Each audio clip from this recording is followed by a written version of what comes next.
Hello and welcome to Look Back, Look Ahead. I'm Frank Calderone. Last week, ending December 16th, recession fears and rising interest rate jitters were the usual suspects as stocks had a tough week. Both the S&P and Nasdaq posted declines for the second straight week, all on the heels of the economic data that was released. The November Consumer Price Index, or CPI, increased by a less than expected 0.1%, 7.1% year over year. Core CPI, which is all items less food and energy, also increased a less than 0.2%, while food prices increased by a 0.5%. Import prices continued to decline in November and were up only 2.7% compared to a year earlier. The Federal Reserve increased the federal funds rate by an expected 50 basis points, or 0.5%, and said that they will continue to tighten monetary policy because current policy is not enough to bring down inflation to their 2% target. Inflation is currently at 7.1%. Retail sales declined by a larger than expected 0.6% in November, after a surge of 1.3% in October. Initial jobless claims were down 20,000 during the week ending December 10th, the biggest decrease since July. And industrial as well as manufacturing production was down in November as the U.S. manufacturing sector continued to slow down.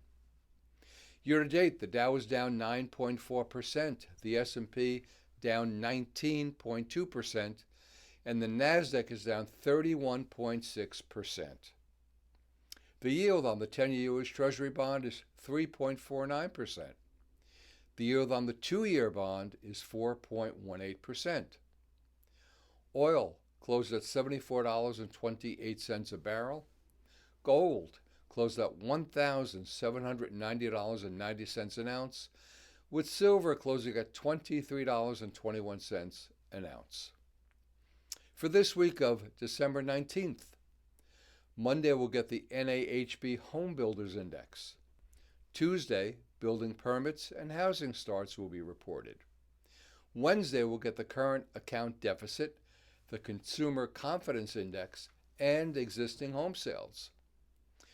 Thursday, initial jobless claims, real gross domestic product and income revisions, and the index of leading economic indicators will be reported. Examples of leading economic indicators are the Treasury yield curve, durable goods orders, and the stock market, just to name a few. And on a busy Friday, the PCE price index, real disposable income, real consumer spending, durable goods orders, new home sales, core capital equipment orders, along with the University of Michigan Consumer Sentiment Index and their 5-year inflation expectations. All will be reported. The PCE index, or Price Expenditures Index, is a measure of the prices people pay for goods and services. Well, that's it. And as always, we'll keep a watchful eye on these and any other events that may and will shape the markets. In the meantime, be diversified with your investments and always know what you own in your portfolio. If you have any questions pertaining to your portfolio or anything you've heard in this video, give me a call. This is Frank Calderone from Raymond James in New York. A very happy and healthy holiday to all. Be well, stay safe, and remember, always look ahead.